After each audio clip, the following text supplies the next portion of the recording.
Yes, yeah. Assalamualaikum warahmatullahi wabarakatuh, guys. Gimana kabarnya, guys? Semuanya semoga baik-baik saja dan semoga sehat walafiat. Di tengah pandemi ini kita harus tetap berkarya. Ayo, benar, guys. Benar, Pak. Karena karya anak muda itu adalah suatu keniscayaan. Benar. Kira-kira begitu. Mari kita berkarya, walaupun karya kita tidak dihargai. Berkarya tak berguna. Kira-kira begitu. Tapi Ya. tak berguna. Walaupun berkarya tak berguna, tetap itu menandakan bahwa kita ada sebuah kehidupan. Ya, Kira-kira ya. begitu, guys. Biarpun tak berguna. Kira-kira gitu. Nih, tapi kalau mau dilihat-lihat, sebuah karya itu pasti ada manfaatnya. Ya, moga-moga nanti bisa dilihat apa di videonya.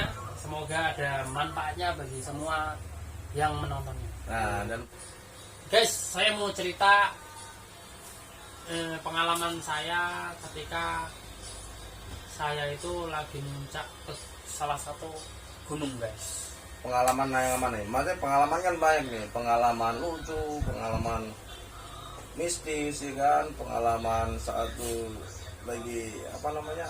Senang, ya kan? Senang itu juga banyak. Dalam hal apa ya kan? Sebenarnya ini pengalaman yang mana nih? Nah, ini pengalaman yang mungkin bisa di-share, ya kan, pengalaman-pengalaman spiritual ataupun pengalaman berarti maksudnya mistis ya? mistis, ya, pengalaman mistis, ya, katakan begitu, guys.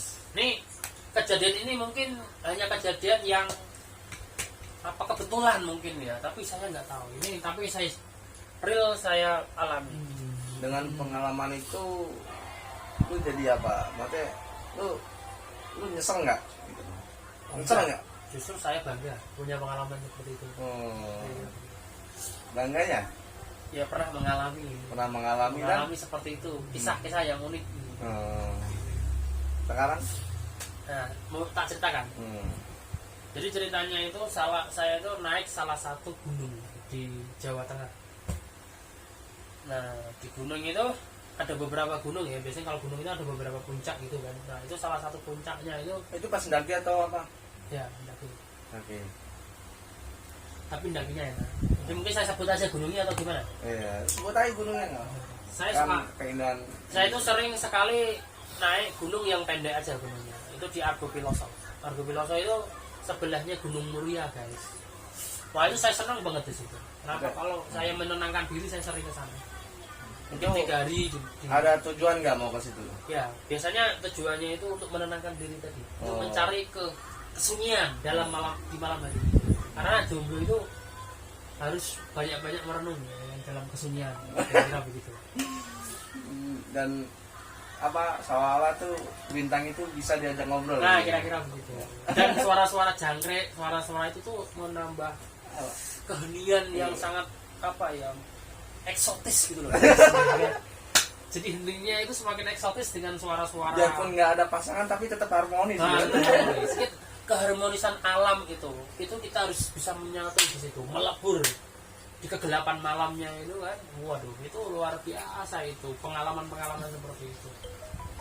Dengan kegelapan malam di sana itu kan tidak ada listrik, ya kan, tidak ada orang berjarang ke sana.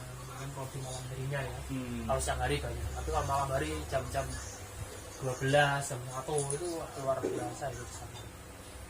Ya, itu ceritanya itu kan. Kayak mau ngedaki ke situ ngapain? Dan apa di perjalanan itu ada ini nggak? Saya itu kan ini. Hal-hal yang tidak enak gitu. Dapat ceritain semua dari awal. Siap. Ya bos.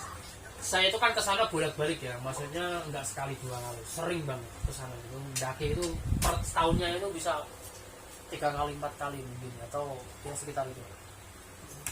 Nah, suatu ketika saya kan biasanya naik sendiri. Nah, itu saya kali ini saya ngajak teman, ya inisialnya A lah. Nah, teman saya ini saya ajak ke sana kali itu sekitar jam 1-an. Itu kan bisa mendaki pakai motor ya, karena kan jalannya itu sudah enak. Saya itu udah bolak-balik sering, tapi delalah saya waktu ngajak teman saya itu bingung kan, salah jalur. Akhirnya saya kayak masuk pohon hutan jati gitu loh. Hutan jati loh, ini bukan nyampe-nyampe, hutan apa? Pohonnya tuh gede-gede. Padahal saya itu udah bolak-balik sering ini. ke situ. Tapi nggak tahu kenapa pada saat itu saya keder. Saya masuk Itu ke waktu malam. malam hari. Terus masuk kan. Terus saya tanya ke teman saya, kamu sudah pernah ziarah ke makamnya Syekh yang ada di Argo Piloso belum? Atau kedua belum? Dijawab teman saya. Kedua, katanya sudah pernah ziarah ke makamnya Syekh wali atau Sunan Muria belum? Belum juga. Wah, Oh, berarti ngelangkain gitu. mungkin Bray. Ini mungkin kebetulan atau karena ngelangkain. Jadi saya nggak ibarat kata nggak sowan dulu atau nggak ziarah dulu ke tempatnya Sunan Muria dulu gitu. Langsung aja ke tempatnya air tiga rasa itu yang Argo Piloso itu. Jadi minat gitu. Malah bingung Bray. Instan, pengennya instan. Iya, instan. Malah bingung ya. Akhirnya kan sudah di tengah-tengah pohon Gunung Jati, nggak tahu itu hutan mana. Tapi pokoknya belasak di kayak hutan, tapi ada jalannya sih memang, tapi samping-sampingnya hutan jati gede-gede. Wah, ini kok nggak nyampe kan udah lama sekali perjalanan. Tapi itu sampai berhari-hari nggak? Enggak, Malam. Akhirnya karena teman saya itu tadi saya tanya belum pernah ke Semuria, akhirnya saya putar balik lagi arahnya kan, balik lagi nyampe ke parkiran itu lagi beberapa jam ya, setengah jam mungkin atau lebih kan, balik lagi Itu bisa nyampe parkiran. ya, nyampe parkiran lagi ya. Bisa. Akhirnya motor saya standby parkirkan kan, akhirnya saya naik ke Gunung Muria dan ziarah ke Muria dulu. Ibarat kata kita tuh kalau ke sana itu ya soal dulu lah ke ziarah dulu, salam dulu kalau bahasa orang Jawanya itu kan gitu. Ke Sunan Muria gitu. Habis itu bermalam di sana, di masjid kan di Sunan Muria itu kalau kita udah berziarah kan sampingnya juga ada masjid ya, kita bisa kalau musafir itu ya bisa lah bermalam di situ walaupun ya dengan seadanya ya di teras-teras lah kita tidur sebentar kan gitu. Itu paginya saya turun. Biasanya paginya saya turun, Besok naik lagi. enggak langsung paginya itu langsung naik lagi. Terus turun langsung naik lagi ke Argo Piloso. Nah, di Argo Piloso inilah kejadiannya. Ini nggak tahu ya di sana kejadian apa nih? Kejadian hal-hal yang masa tidak masuk akal atau gimana gitu. Ini si A ini nih teman saya, ternyata dia peka orangnya. Memang dia dari lahir itu kayak semi indigo gitu. Berarti yang nggak indigo banyak cewek yang suka sama dia. Nah, kalau cewek saya nggak tahu. Oh, karena peka kan? Nggak, maksudnya peka dalam kebatinan, bukan masalah peka terhadap perasaan wanita, bukan. Anda? Kalau saya ini kayaknya dingin ya. Saya tuh terlalu cuek terhadap cewek. Akhirnya ya mungkin kenapa saya masih jomblo sampai sekarang mungkin ya. Ya mungkin salah satunya itu cuek saya itu. Nah, ini kira-kira begitu. Nah, kita balik lagi topiknya. Iya, balik lagi. Nah, ceritanya teman saya ini si A ini saya ajak lah ziarah ke Syekh di Argo Piloso itu.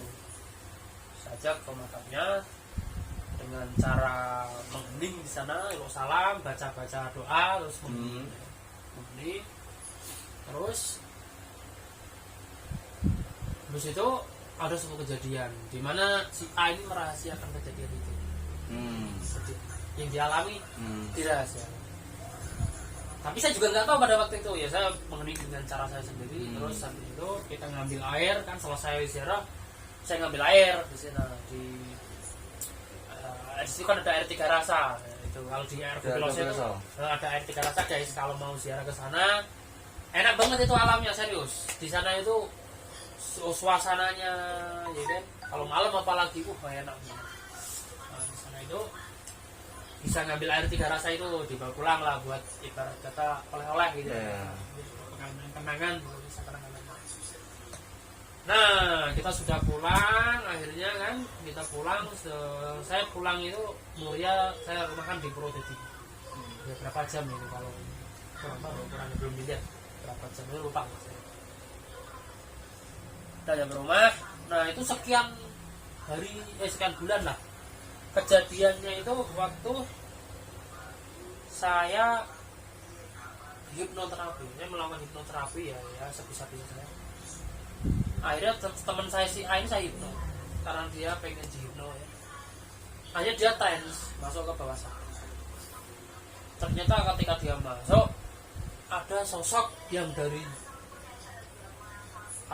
dari sana itu ngikut dari yang agak bilasanya ngikut ke siapa?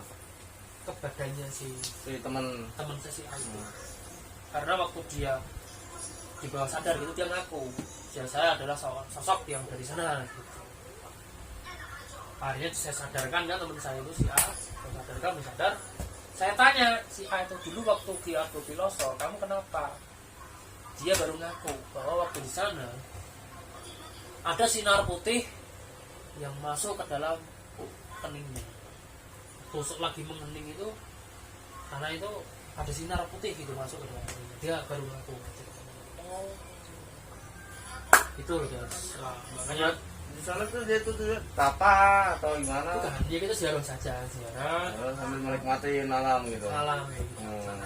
Terus kalau emang saya tuh menyukai alam sana itu, suasananya itu ketika malam hari terus hening, kita itu bisa yang tadinya mungkin pikiran banyak itu bisa langsung seketika hilang itu maksudnya bisa langsung kayak kembali ke alam, back to nature gitu, back to nature gitu. Nature ya, bisa fresh gitu. Wah itu luar biasa. Nah bagi orang-orang yang peka itu kan ya mungkin nggak tahu lah kesana mau dapat apa ya, itu sesuai dengan pengalamannya masing-masing. Ya itu teman saya si A itu dapat seperti itu mungkin karena dia peka. Terus tadi kan di ini kan di apa tadi? Iya, lo itu ini kan muncul nih, ya kan? Terus habis itu kenapa gitu? Habis itu kenapa? Dia diusir atau dibalikin lagi ke sana atau dia mau ikut dia? Sudah pulang. Udah pulang. Dibalikin lagi. Karena memang kan takutnya kan bermasalah kan gitu. Ya kita suruh pulang gitu. Tapi ya nggak tahu lah energi itu semenjak dari sana kayaknya si A ini bukan kayaknya si A bilang ke saya bahwa semenjak ziarah ke Muria itu memang dia mempunyai kayak kelebihan gitu, kayak untuk mengobati seseorang gitu. Walaupun dulunya dia peka ya, tapi dulunya kan belum buat mengobati. Kalau sekarang dia sudah. Kalau kayak gitu tuh termasuk hidayah atau enggak? Bukan. Kalau hidayah itu kan petunjuk kayak orang yang misalkan dari kejahatan gitu ya, orang yang berbuat apa ya, yang selalu berbuat jahat kemudian dia sadar. Nah itu hidayah. Itu kalau itu tuh kayak apa ya, kayak mendapatkan sebuah, bukan karomah juga sebutannya. Kalau karomah kan untuk wali. titipan. Ya kayak mungkin amanah gitu. Amanah yang bisa untuk berguna, bermanfaat bagi orang-orang masyarakat untuk membantu mengobati lah. Itu sih kira-kira lah. Berarti bagus nggak? Ya menurut saya sih selama itu Positif. untuk dia positif, untuk masyarakat juga positif dan tidak menyalahi seperti halnya syariat maupun gitu kan. Ya, itu banyak juga tuh yang kadang ada orang kayak gitu terus masyarakatnya itu tuh udah ke ini aja gitu. Nah, masa udah kalau sakit kesini aja. Sampai seolah-olah melupakan yang memberi sakit itu siapa, yang menyembuhkan siapa. Iya betul. Nah itu tuh. Nah ini lucu. Sebenarnya tuh masyarakatnya juga kadang menurut gue ya, yang baik itu kadang tuh masyarakatnya nih. Lebih banyak masyarakatnya daripada orang tersebut gitu loh, tau nggak? Karena orang tersebut kan niatnya bukan itu sebenarnya itu. Iya. Nah, tapi masyarakatnya mikirnya tuh seperti itu gitu loh. Iya, gitu. Nah, ini kan fenomena ini kan sudah sering terjadi di masyarakat itu. Kadang-kadang tuh salah menafsirkan atau salah dianggapnya kalau orang ketemu orang yang sakti atau ketemu orang yang dapat amanah itu udah kayak dikultuskan ya, gitu kayak kan. dituhankan. Dikultuskan, dituhankan, dikultuskan. Iyalah. Intinya orang itu suci atau apa. Padahal kayak biasa saja. Sebenarnya ini nih yang perlu kita perlu kita berikan sebuah pengertian bahwa terkadang